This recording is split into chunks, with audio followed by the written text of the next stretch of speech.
time, whether that is live with me today or watching the playback, to spend some time learning about your nervous system and how we can actually befriend this little guy and navigate our stress and um, our threshold for stress a little bit easier. So we're going to talk about polyvagal basics today. Just a quick intro. I'm Jenny Stang. I am the current MSW social work intern with the center. I also have my bachelor's in social work already. And so this is just a fun way for me to get some psychoeducation out to the community for free. And this will be posted online for your viewing later. So our agenda today is we're going to actually just say, hey, what is polyvagal theory, right? We're going to explain it. It's kind of a newer theory. It was kind of brought about in the 90s, but it's getting a lot of traction now as we are finding more therapists using it, more counselors using it as a way to help people navigate trauma, but it can also be used for just your everyday stress. It doesn't have to be a traumatic event that you're going through or trying to overcome in order to benefit from polyvagal theory. And then we're going to talk about the autonomic nervous system, which is at the core of polyvagal theory. We're going to talk about what is it, how does it work, and why does it do what it does.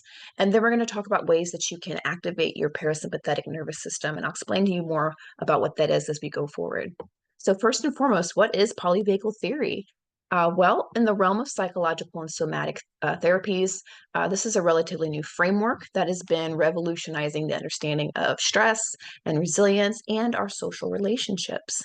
So polyvagal theory was developed by Dr. Stephen Porges or Porges, I'm not sure how you pronounce it.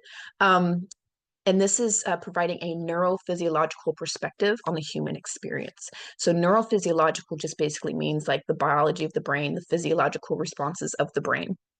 And so this is going to hone in particularly on the autonomic nervous system, or the ANS for short, and how it responds to cues of safety and danger, because that affects how we navigate the world, right? How safe do we feel?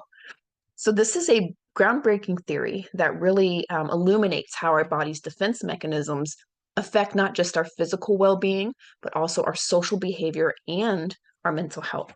So more intriguingly, the theory offers a range of exercises designed to regulate the autonomic nervous system, and that can empower self-healing and just generally improve your quality of life. And that's really kind of what we're looking for, right? We're trying to find ways to balance and harmonize our lives and the way we see things. So at its core, polyvagal theory suggests that the ANS, or autonomic nervous system, that's responsible for regulating vital functions like heart rate, respiration, digestion, is believed there's kind of like a two-brake system.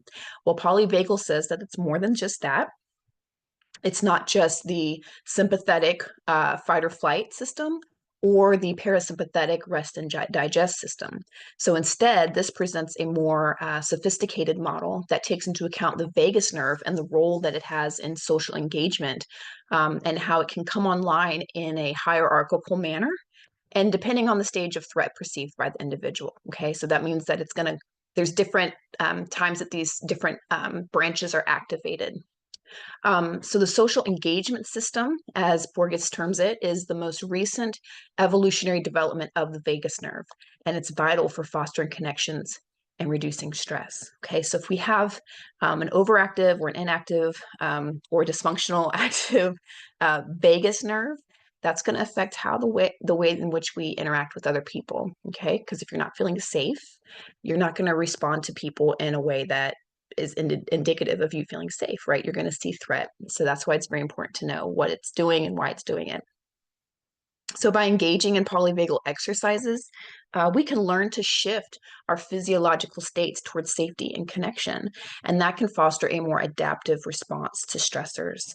Now, you'll probably have, like if you have like long-term like childhood trauma, or maybe if you have something that's unresolved, you're going to navigate people a lot differently. And so this polyvagal theory was really adapted to kind of help get over some of those roadblocks in your healing journey through trauma, and just really kind of starting to get to know your body and your nervous system a little bit better. But again, like I said before, this doesn't have to be about big T traumas. Okay, we all have little T traumas that we deal with, are just ways that we perceived the world when we were younger that we are still seeing the effects of as adults. So if you feel like, well, maybe I had a good childhood, I haven't had any traumatic experiences, I was never in a car wreck, I was never food insecure, I never had any of this stuff, that's okay, because this can still help you with your everyday stresses. So what about the autonomic nervous system? I've mentioned that a couple times, so let's go ahead and get into what that actually is. So when we are in a state of threat, our nervous system actually fails to regulate our bodily organs or manage social relationships successfully. And our priorities change, right? So we move away from like growth, restoration, health, and forming connections with others to a survival stage, right? And the here and now, okay? And so the polyvagal perspective says that we should think of healing in terms of retuning our nervous system. So to heal ourselves, we should give the nervous system the cues of safety that helps it retune itself to being more homeostatic or more at a baseline, where that rest space, okay? So like I mentioned before, that it was widely accepted that there are two distinct and continuous active divisions of our autonomic nervous system. So there's the parasympathetic nervous system that is associated with us being calm. So when this is activated, our heart rate is down, right? Our breathing is regular, our digestive system is working and it's comfortable, right? But on the other hand, when our sympathetic or adrenal system is on high alert, when we sense danger or threat, our heart rate goes up, right? Adrenaline is secreted. Ingestion and digestion are difficult. That's why if you're nervous or you're scared or you feel threatened or you're panicked, your mouth goes dry, right? So your digestive system is kind of going offline. And the first thing is you're going to lose that production of saliva. So that's when you're hitting into that fight or flight space, okay? So during this time, our focus moves to the safety of our bodies. Okay. And a lot of times people will kind of tense up, right? It's almost like you're bracing, you're kind of running forward, you're bracing for impact almost. So, according to the polyvagal theory, the two systems are in constant dialogue with one another. Okay. When everything runs normally, there is that bi-directional flow, that back and forth of energy and information, and the two branches work in harmony. However, when there's a problem, like we get a big stressor, we get bad news, we end up experiencing a trauma of some kind, we feel threatened, and that flow changes, and we engage in our primary survival mechanism, that fight or flight, right?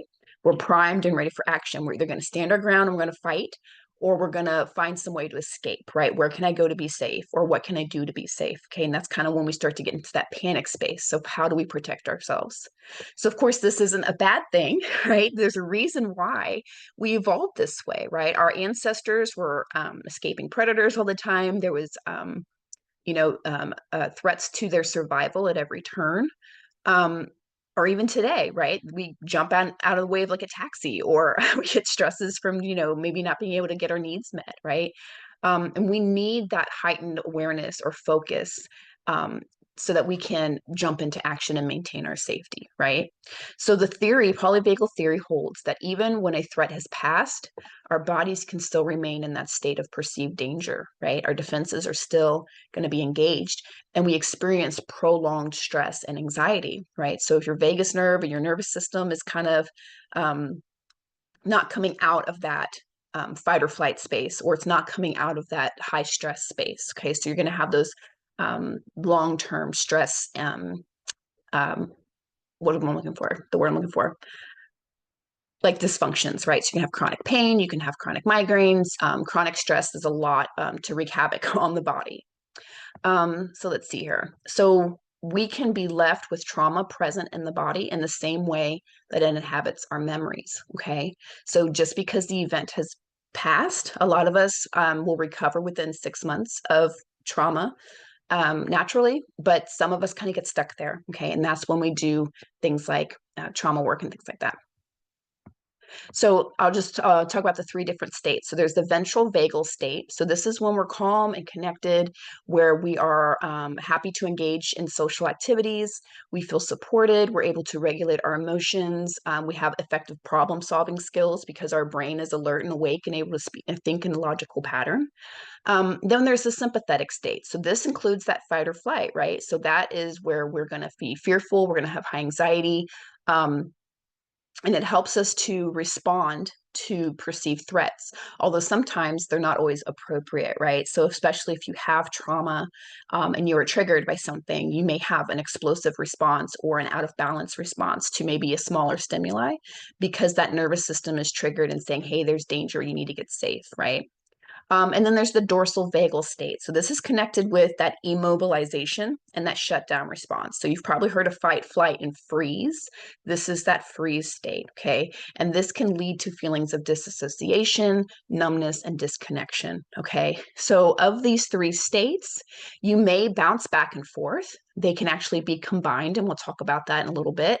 But that dorsal vagal state, that freeze state, if you hit that state, you're probably not going to be in that state for longer than 35 to 45 minutes before you go back into that sympathetic state. So if you can think of a time where you felt particularly chaotic, maybe you got some bad news, or maybe something triggered that fear response in you, you may kind of back and forth between this, right? Where you feel panic, right? What am I going to do? I got to fight or got to flight. And then you might shut down and feel numb, but then you'll go back into that sympathetic state. Okay. And the reason why, your body's going to take you down to that dorsal vagal state as a way to conserve energy, to prepare you for another round of fight or flight if you have to. So you can see that if you're in this constant flux between fight or flight and paralysis, right? That's exhausting, right? That's really hard to get out of that space. So hopefully by the end of this, I'll have given you some tools or some resources to kind of help you kick back into that ventral vagal state, okay, that resting space. So here's another little graphic, the science of stress and polyvagal theory. So that ventral vagal, that's that social engagement space, right? So this is where our nervous system is relaxed. This is where we feel safe, we're present, we're connected, we're mindful, right? This is the desired space in a lot of our lives, right? We want to be calm and able to think clearly. And then that sympathetic activation happens. So that means that something happened to start us into that fight or flight, or to get us mobilized to take action to protect ourselves. And that is when we're going to feel fear, anxiety, panic, anger. Okay. So again, those are emotions. Those are feelings we feel to act. That's when our nervous system is activated to move, to be proactive in protecting ourselves. Okay. That fight or flight. And then the dorsal vagal is that shutdown. So that's when the nervous system immobilizes. Okay. So that's when we're going to feel shame, hopeless, depressed, numb. Okay. Those are those spaces that we want to try to stay out of. Okay. However, sometimes, a lot of times, these three states will interact and create hybrid states. So we talked about the relaxed state where that parasympathetic nervous system is activated, normal heart rate, normal muscle tone. We're not feeling threatened in this space.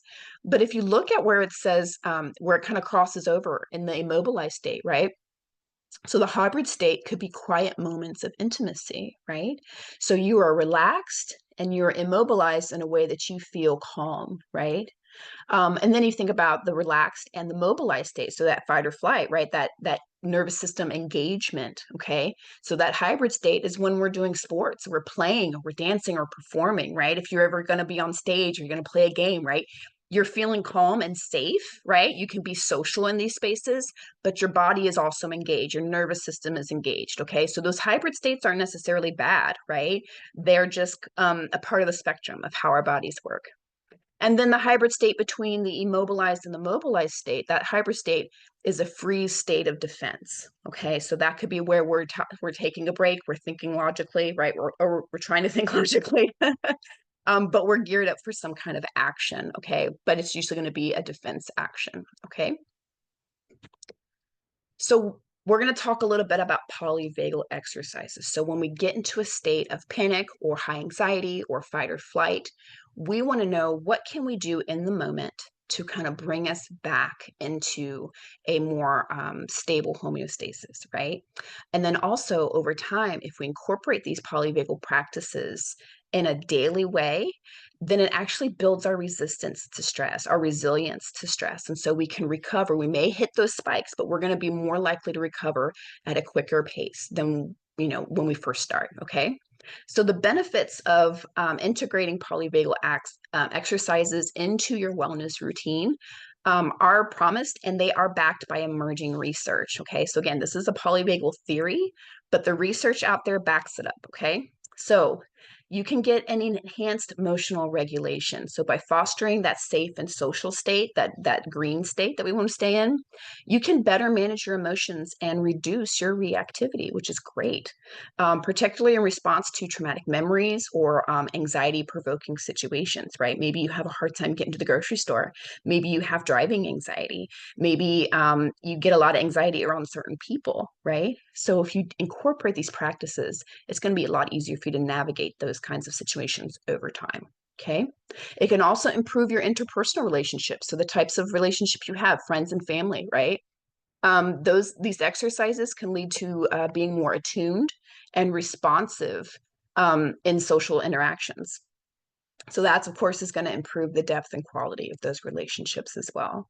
It can help you reduce stress and build resilience. So practicing these exercises over time, they lead to a more resilient stress response, like I said earlier. So that's quicker recovery from stressful events, right? Doesn't kind of linger as much as it used to, and reduced overall perception of threat in your environment. Okay, so sometimes you can go out into a social space and it almost feels like you've got like a raw nerve, right? Or an open wound, and everything gets in it, everything messes with it, everything makes it hurt more. These types of exercises will build resilience to those spaces. So it doesn't seem to be as painful to be in social spaces. Okay. And then, of course, it promotes mental health, right? Positive mental health. So regular polyvagal engagement can contribute to improved mental health, particularly if you're an individual who have conditions related to the autonomic nervous system, like the dysregulation through like PTSD or depression. And then your physical well-being. So balancing the autonomic nervous system can lead to better digestion, which is great. Cardiovascular health, so your heart can be a little happier, and just your general well-being. Okay, so I think we can all use a little bit more of that. So what are some polyvagal exercises? I have a couple slides, and these are just a few. There's a bunch of them out there on the internet. I would just encourage you try a few, see what works for you. They're not all going to work for you, but some of them I'm sure will. So don't lose hope if you try one or two and you say, this is stupid, I don't want to do this anymore. There's a lot more that you can try. So I'll give you just a couple. So the polyvagal exercises are a set of practices that are aimed at stimulating the vagus nerve and that social engagement system, right? That rest space, that rest and digest space. So here's a few that you can try. Vocal toning. So this is interesting. The vagus nerve is actually back here, and it runs down your spine, but it's really close to your vocal cords. So when you use vocal toning, the theory is that it resonates up against that vagus nerve and activates it to get you in that calm rest state. Okay. So vocal toning, excuse me, is a practice that involves making sustained vowel sounds. So if you think of maybe like monks or priests who chant, who do the om, right? Or they've got that vocal resonance and they just hold a note. This is what they're doing. Okay. They're doing vocal toning. So you just find a comfortable pitch, right? You don't want to strain your voice. You're not trying to do a Whitney Houston performance or anything like that. But just find that comfortable pitch and just allow yourself to produce a gentle and continuous sound. That vibration is going to go ahead and, like I said, activate that vagus nerve. So as you engage in vocal toning, focus on the vibrations in your body. And that vagus nerve stimulation will promote a sense of relaxation and soothing in the nervous system. So if you are just feeling maybe on the edge, or you kind of feel your anxiety spiking, you can just start doing vagal toning, okay? Next, self-soothing touch. So there's several things that you can do as self-soothing touch, but here's a few examples. The heartbeat meditation. So it's easy, just find your pulse. So that could be either through your wrist or through your neck. Find your pulse and tune into that rhythm, right? That's a steady rhythm. It might be going fast when you start it, but that's okay. It's going to be steady. and just try to tune into that, okay? Imagine breathing in and out through your heart, and that can increase feelings of safety and reduce stress. So it does take a little bit of imagination because we all know you can't breathe through your heart, but just think of it as like breathing into the center of you, right? Into the core of you. Another thing you can do is a self hug. So that's literally just wrapping your arms around yourself and giving yourself a squeeze, right? Focus on the sensations of your own touch and allow that to create a feeling of security. So this activity will activate that parasympathetic nervous system we talked about earlier, and that signals safety for your body, okay? And again, if we don't feel safe, we're not going to be able to think very clearly. We're not going to be able to strategize or game plan as well. And so we want to make sure that we are calm so that those parts of our brain kick out of survival mode and into thinking mode, into planning mode, into action mode, okay? And the next, cold therapy. So I do not like this one because I hate the cold, but I've done it before and it is very effective for me. So I would encourage you all to try it. So the stimulation of cold will help reset that nervous system function and lowers your heart rate. So if you're in a space where your heart rate is, ripping it up and you need to calm down, cold therapy may be beneficial. So you can do this by taking a cold shower. I don't recommend just turning it on ice cold and jumping in there. Of course, you can do that if you want to, but maybe just try it, warm, and then reduce the temperature as you're in there, as your body acclimates, okay? You can splash cold water on your face, put a cold compress on your chest, and just really feel that sensation. Now, of course, if you are doing cold therapy, I would recommend that you don't put ice on your skin for longer than, 5 minutes, maybe 10 if it's wrapped, but then you want to let it rest because you don't want to cause any like freezer burn or any kind of damage to your skin, okay? So just be smart about it. Next, grounding techniques. So if you type in grounding techniques into your search bar, you're going to come up with a gajillion different ones. So find the one that works for you. But these are essential for creating that sense of safety and stability in the body. Okay, so you can just start by sitting or standing somewhere that's in a comfortable position. Take a few deep breaths and then bring your attention to your senses. Okay, so we're trying to get out of our panicked brain and into our bodies. Okay, so we notice 5 things that you can see, 4 things that you can touch, 3 things that you can hear, 2 things you can smell, and 1 thing that you can taste. Okay, so this practice helps to anchor you in the present moment, and that signals to your nervous system that you are safe. Oftentimes, our fight or flight is kicked in.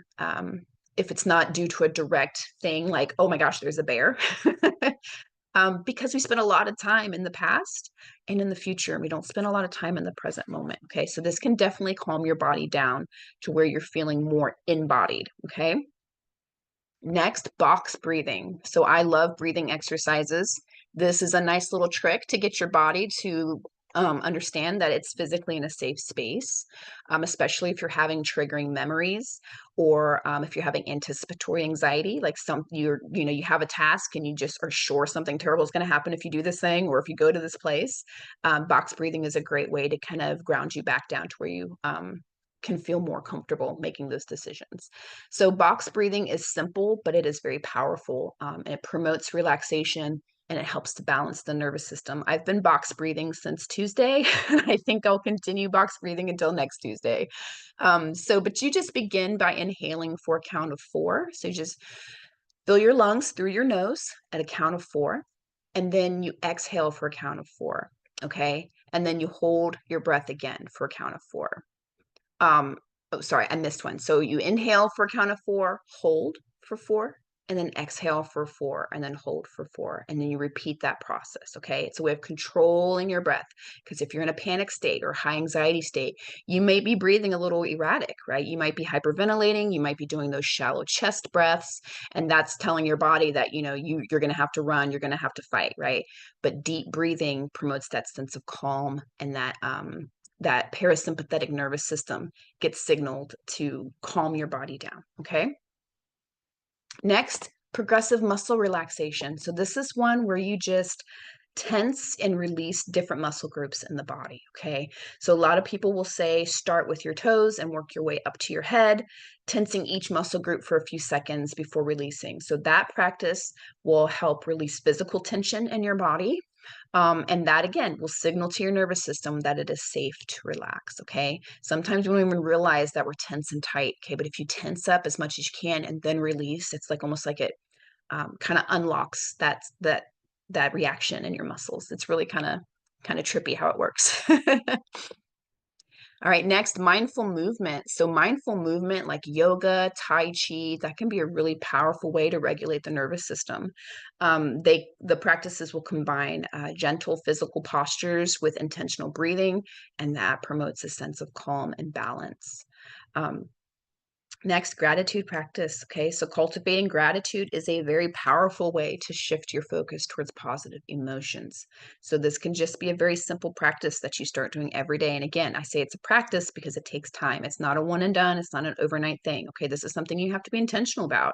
Just reflecting on things that you're grateful for. You can keep a journal, but you don't have to. You can just maybe have a moment of quiet gratitude in the mornings before you get your day going, or maybe at night, or hey, both.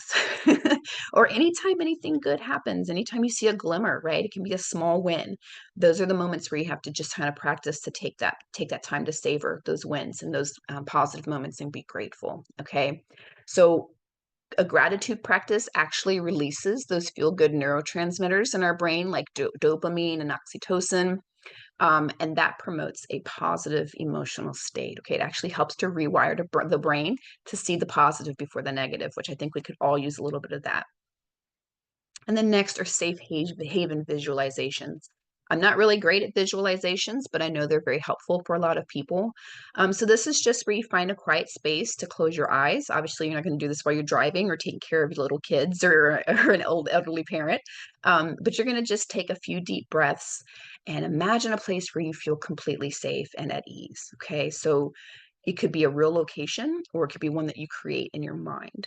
Engage all your senses if you can to really aid in that visualization and make it vivid. The practice will provide a mental escape and it does signal safety to your nervous system. So you could just sit and imagine, you know, the beach, right? You're staring at the coastline, or maybe a really beautiful starry night where there's no clouds and there's no light pollution and you can see all of them. Whatever seems safe and calm to you, try visualizing it and see if it helps. All right, now how do you do this as an everyday thing? Well, again, they are practices, so you have to be intentional, right? Um, to fully harness these benefits of polyvagal exercises, it's often encouraged to integrate them into your daily routine. So if you have a morning shift or a morning routine or an evening routine or an afternoon routine, or if you like to start one, I would highly encourage you to incorporate some of these practices with your daily routine. So a morning mindfulness practice, okay, so that could just be beginning every day with polyvagal exercises. That's going to set a positive, grounded tone for the day. You can even mix them, right? So maybe you want to do breathing and stretching. Boom, you can do yoga, right? That's two of them right there. Pausing for polyvagal moments, right? I know we all have daily stressors that hit us out of nowhere.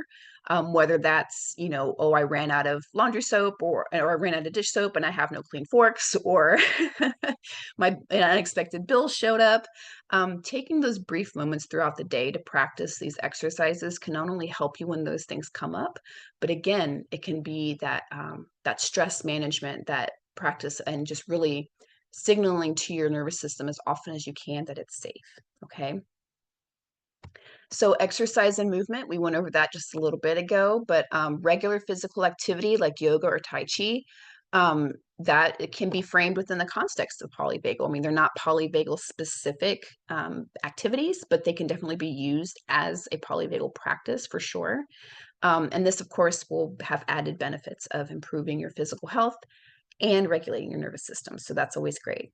But I want you to remember that engaging in these practices, it is deeply personal and very introspective. Okay, so we need to understand what our triggers are and what works when we want to bring it down a little bit. Okay, it'll involve a process of self-discovery and learning to recognize those physiological cues that indicate that shift in your autonomic state, right? I was in rest and now I'm in fight or flight. What happened? Okay, so that's going to take a lot of introspection. Okay, nobody can tell you what your triggers are. You have to figure those out on your own. But incorporating the polyvagal exercises into your daily routine, that really can have a profound impact on your emotional well-being. And I would argue even your physical well-being, right?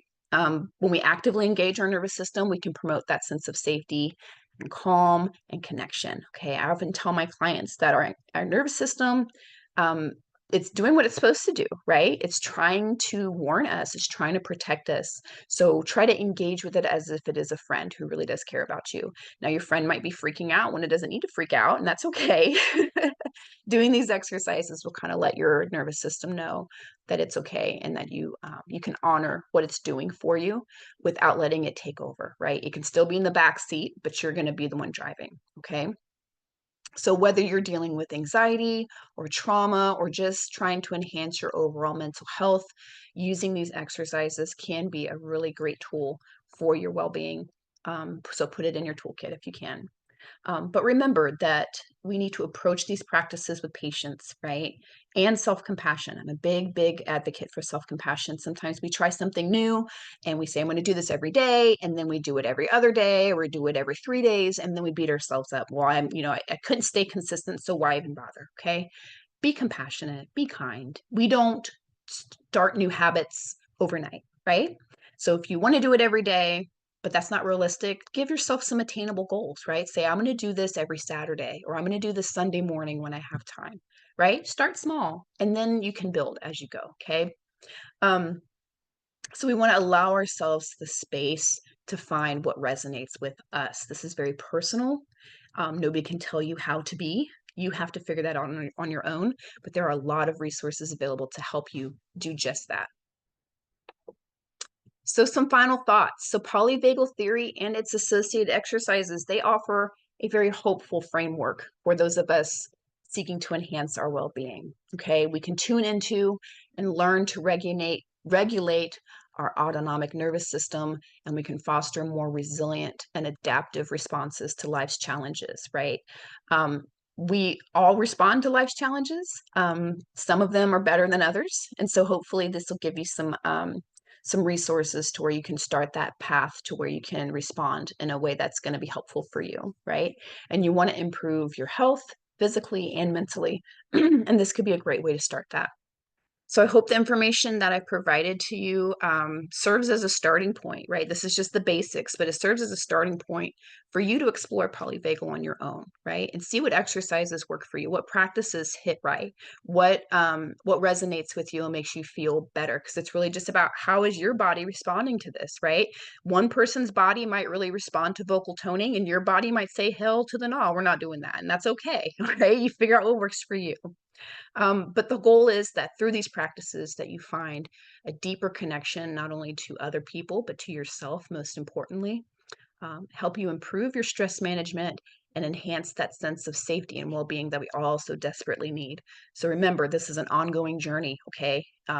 One that you can grow and evolve while you do it. So thank you for viewing this video. I hope it was helpful to you.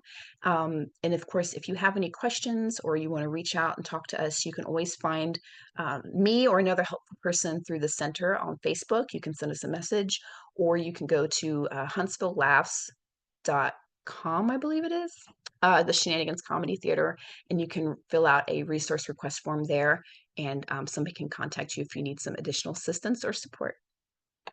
And finally, here are my sources if you'd like to do some research on your own. I just kind of did a crash course here. There's a lot more that you can go into a little bit more deeply. So I encourage you to do that. And this is a great starting point with my sources. But again, you can just type polyvagal theory into your browser and it'll come up with all kinds of fun stuff for you to do. Hundreds and hundreds of different exercises and techniques and articles. And so I hope you've been inspired to learn a little bit more. And I hope you have a great rest of your day.